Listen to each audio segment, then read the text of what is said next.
kreativitas dan efisiensi belajar bagi setiap siswa. Nah, yang kedua, kekurangan pada modul ini yaitu tujuan pembelajaran tidak mencakup unsur ABCD, namun hanya ada unsur AB. Nah, yang ketiga, tujuan pembelajaran masih ambigu mengenai cakupan bagaimana perkembangan peserta didik. Baik, untuk selanjutnya saya kembalikan ke moderator.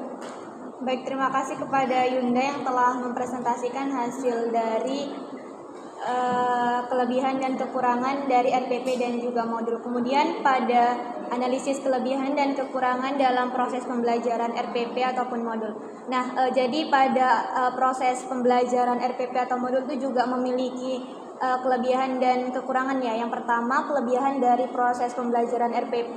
Yang pertama itu proses pembelajaran ya, kelebihannya proses pembelajaran sesuai dengan yang telah dibuat RPP dari awal hingga akhir, sehingga proses dari pembelajaran yang dilakukan oleh guru di dalam kelas itu terstruktur sesuai dengan RPP yang telah dibuat gitu. Kemudian yang kedua, melaksanakan langkah-langkah pembelajaran sesuai dengan model PJBL dan metode diskusi tanya jawab. Kemudian yang kedua, guru menggunakan berbagai media pembelajaran seperti video, peta interaktif, dan PPT untuk membantu visualisasi konsep persebaran flora dan fauna sesuai dengan yang dicantumkan di RPP.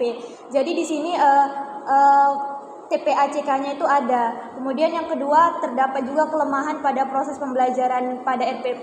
Yang pertama, di dalam pembelajaran ini guru terlalu monoton sehingga peserta didik yang ada di dalam kelas itu akan mudah bosan. Jadi tidak menambahkan ice breaking ataupun games untuk meningkatkan semangat dari peserta didik tersebut. Kemudian yang ketiga itu ada kelebihan dari proses pembelajaran modul. Nah, kelebihannya yang pertama itu proses pembelajaran dari awal hingga akhir sesuai dengan sintak yang ada.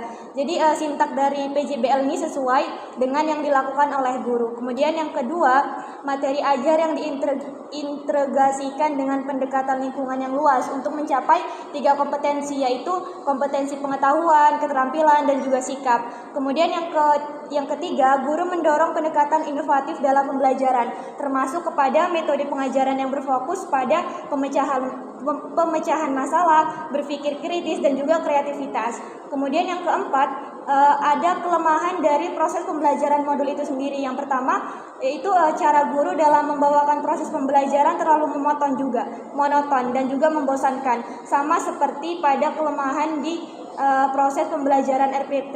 Jadi sehingga membuat peserta didik yang ada di dalam kelas itu bosan dan juga tidak bersemangat dalam menyerap ilmu yang dari guru.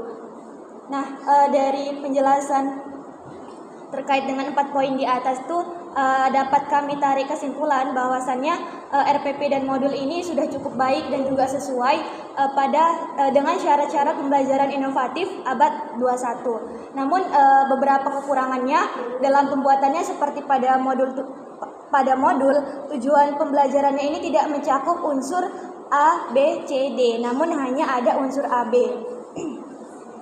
Tujuan pembelajaran juga masih ambigu mengenai cakupan bagaimana perkembangan peserta didik.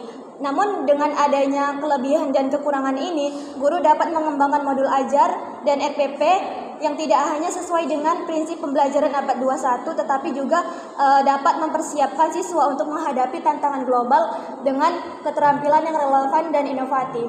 Mungkin itu aja dari penjelasan kami dari kelompok 2. Mungkin jika teman-teman ada yang bertanya langsung disilakan.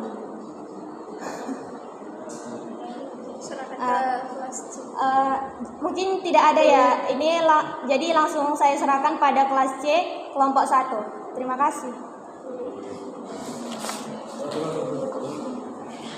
Tunggu, ini save dulu. Aku.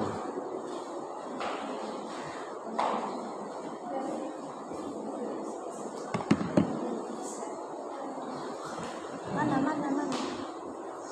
Mana kiri? Di video.